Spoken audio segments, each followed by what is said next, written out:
What's up, Jets fans? Welcome to the latest edition of Jets Latest, where you get the latest on the Jets, Jets. I'm your host, the spitting statistician, Dane Martinez, and today we continue to talk about a couple of things that I would think will be storylines here in between minicamp and training camp, which gets going in about 3 weeks in the middle of July. It's kind of that downtime of the NFL schedule, but one of the things we continue to monitor is Sauce Gardner, who I think is primed to get a contract extension, right? And I think that is really the first thing we need to talk about. What I think is really important also, I say it all the time, Fat Joe from the Bronx said it, yesterday's price is not today's price. And I really believe that even though Sauce Gardner has been a two-time All-Pro, even though he is already recognized as one of the best, if not the best, as per PFF, cornerback in the NFL, I think there are some scheme things and some coaching things that are going to make Sauce stand out and be even better in 2025, which is another reason you need to pay the man now. And Sauce was even talking about it during minicamp. I believe you heard Steve Wilks talk about it. We talked about it on a previous episode of Jets Latest. Steve Wilks talked about challenging Sauce to be consistently great week in, week out. Steve Wilks also talked about they're going to play a scheme that matches the attributes of their players. I keep on talking about how Aaron Glenn played man coverage more in Detroit last year than any team in the NFL. I keep on talking about that they are intentional about the archetype of corner that they want. Tall, lanky, press man covers, right? We know that about Sauce.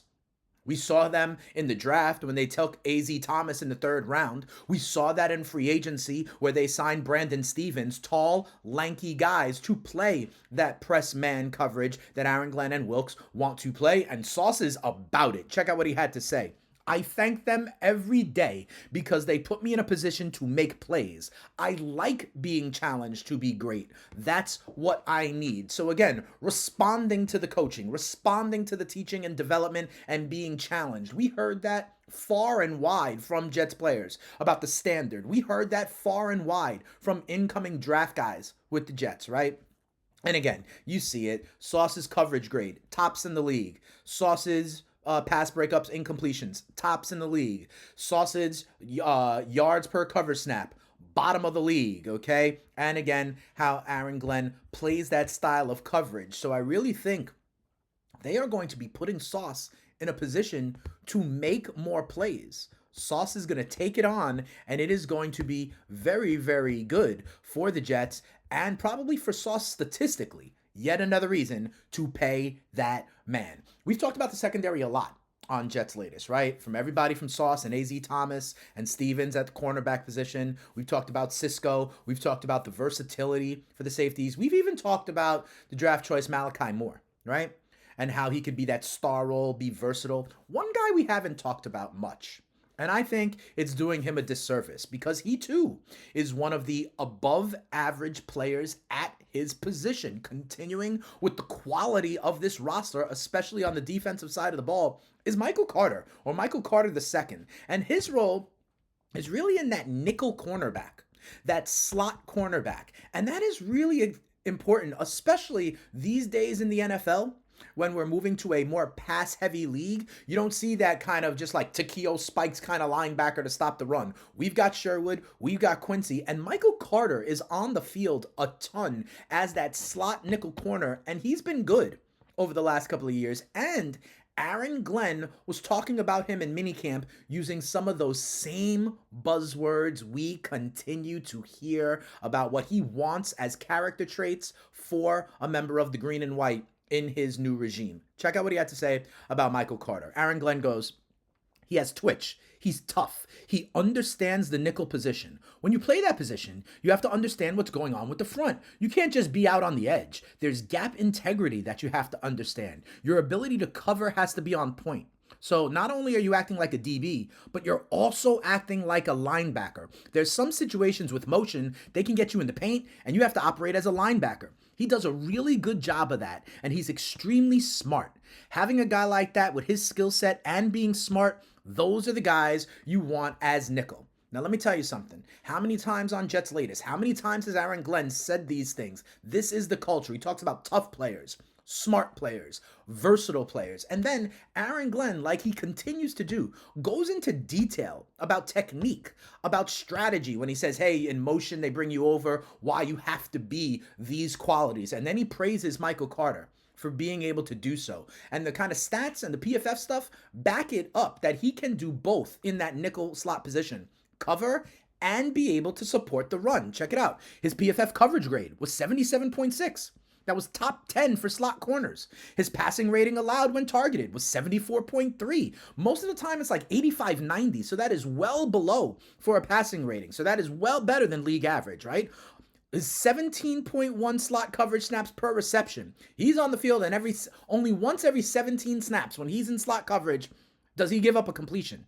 That was best in the NFL in 2023 with only 0.74 yards per coverage snap. Remember Sauce was 0.66 and that was best in the league, for goodness sakes? Well, Michael Carter was not far behind. But then there's also the need and ability from his position to support the run. Look at his PFF run defense grade of 75, better than a lot of linebackers. The missed tackle rate under 6%. That is really good for a nickel corner. Again, we see the same kind of qualities, the smart, the intelligence, the versatility, the toughness. And what I think is interesting is that's some of the same stuff we just talked about for Malachi Moore, the draft pick out of Alabama, right? The ability to be versatile, to cover and to be able to tackle. So once again, the intentionality here with the Jets, Aaron Glenn, Darren Muji, they know what they want. They go out and get it. And I thought it was important, now, we talk a little bit about Michael Carter because you think about the cornerbacks, you think about the safeties, those four guys as the secondary. But more and more in the NFL, there are now only two linebackers on the field, and that's Sherwood and Quincy. And there is usually, you call it nickel coverage, right? 5 DBs, 5 secondary members. And Michael Carter is that guy. He is that third corner, and he too has been strong over the last couple of years, and Aaron Glenn giving him his props for what he can do both in terms of covering and in terms of tackling. And that brings me to the last point here I want to make on this episode of Jets Latest, okay? Tackling. Aaron Glenn was at the microphone towards the end of minicamp, and he actually said that in training camp, there's going to be an emphasis on tackling. And you think, well, of course, Dane, of course, Speeds, that's what we do, right? But I will say this. Most teams don't actually get physical in training camp. Most teams don't actually tackle as much. We talk about, oh, you're in shorts and t-shirts, right? But Aaron Glenn is saying that there will be an emphasis on tackling during training camp coming up in a few weeks in July.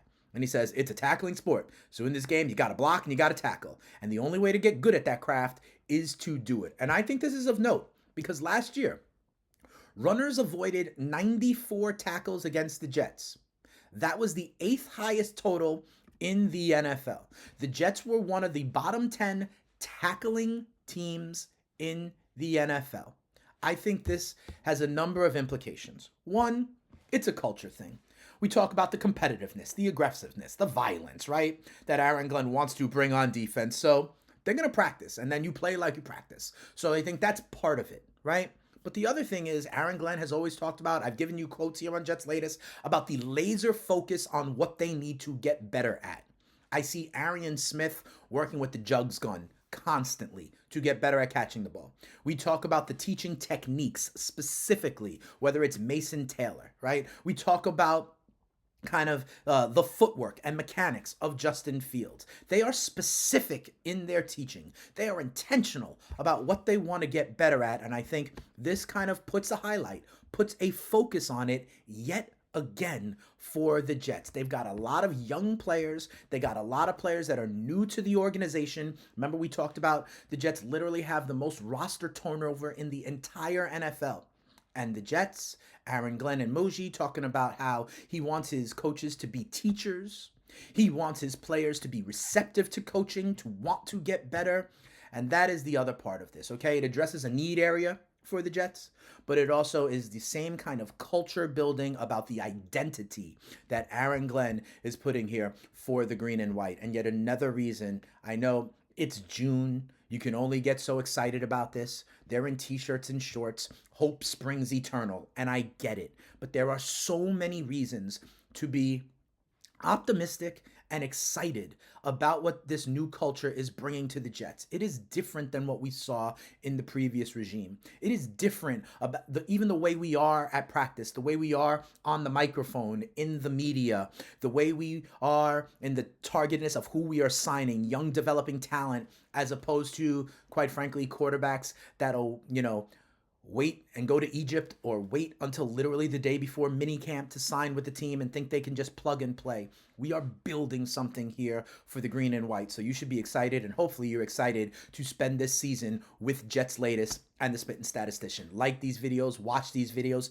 hit me up in the comments, hit me up on social media at Spittin' Speeds on Twitter or X. And remember, I am also the host of the FTN Fantasy Show over on SiriusXM Channel 87, where as we get going for football, not only will it be training camp, but it may be your fantasy football draft season, and I am here over there on the Fantasy Channel to help you win your leagues and win that cash. It is something of a downtime now. They call it summertime in the NFL, where everybody gets to, for a month, go on out. Hopefully nobody gets into trouble, and then they'll finally be back in mid-July for training camp, and then we really get rolling on what should be a new feeling of optimism, a new culture for the 2025 green and white. But we will still be here. I will still be giving you episodes of Jets Latest, giving you insights, giving you guys to watch, giving you even betting advice on the 2025 Jets, Jets. So tell a friend to tell a friend. But for now, we out of here. Another episode in the books.